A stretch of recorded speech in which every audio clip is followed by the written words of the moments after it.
KTT luar biasa Oki memasuki hari kedua. Adapun agenda hari ini berupa general debate, resolusi dan deklarasi Jakarta. Informasi selengkapnya akan diupdate oleh Mario Delima di JCC Senayan, Jakarta. Iya, Mario, apa kemudian yang akan menjadi isi dari deklarasi Jakarta yang disusun melalui general debate siang ini?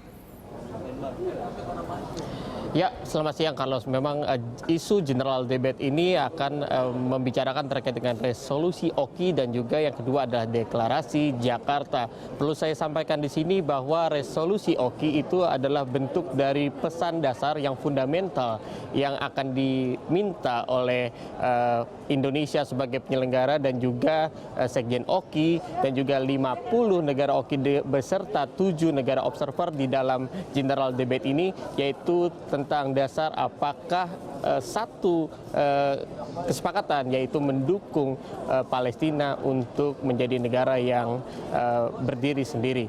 Dan juga dalam pembahasan dokumen kedua yaitu deklarasi Jakarta itu akan membicarakan hal yang lebih detail yang sebenarnya adalah hal yang bernyangkut nasib dari rakyat Palestina pada hari ini. Karena memang beberapa isu yang muncul di Palestina saat ini adalah bukan hanya masalah perbatasan ataupun kependudukan, tapi juga sekarang mengarah kepada illegal okupasi, yaitu pendudukan ilegal di daerah Yerusalem Timur yang diklaim adalah Palestina juga.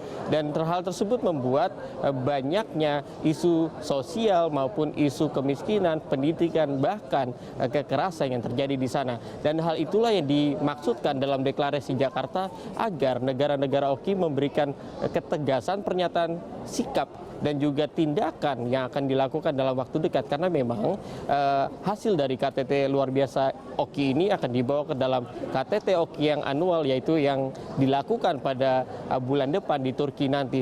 Dan saat ini general debate masih dilakukan, Carlos, dan juga perlu diinformasikan bahwa general debate tingkat kepala negara tidak akan merubah resolusi Oki ataupun isi dari deklarasi Jakarta tersebut, namun hanya masuk ke dalam inti dari kepala negara seperti tadi Mahmud Abbas dan juga beberapa kepala negara lain, apa saja akan dimasukkan, ditambahkan yang akan dimasukkan ke dalam isi dalam perjanjian yang dilakukan ke depannya nanti. Kembali ke Anda, Carlos. Iya, Mario, sebagai KTT luar biasa tentu kita tahu bahwa semuanya membicarakan soal konflik Palestina dan Timur Tengah. Dan tentunya publik menunggu apa pernyataan dari pemimpin Palestina sendiri dalam KTT ini.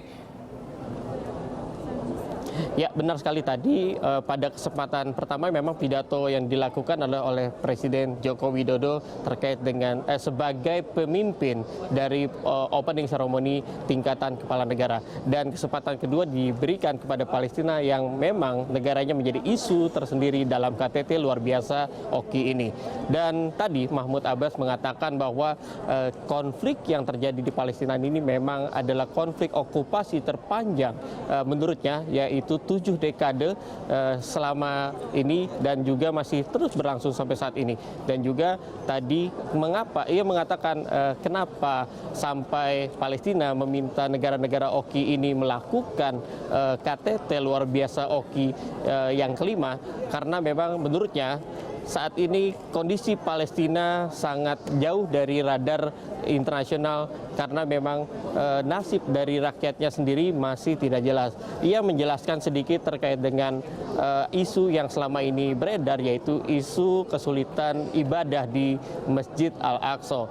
Tapi di saat itu pula ia menyatakan bahwa tidak hanya orang yang beragama Muslim yang kesulitan untuk beribadah di sana, tapi ada juga rumah ibadah lain di sana dengan umat orang Palestina yang berada di luar Palestina ingin masuk ke dalam sana juga kesulitan untuk memasuki akses tersebut.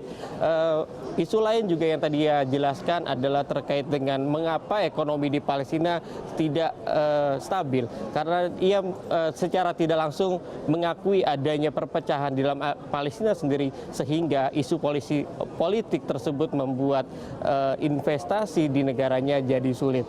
Dan juga terakhir ia mengatakan bahwa sudah ada 10 kali upaya dari negara negara Mesir untuk melakukan kesepakatan antara dua negara berkonflik, namun sampai saat ini masih nihil hasilnya.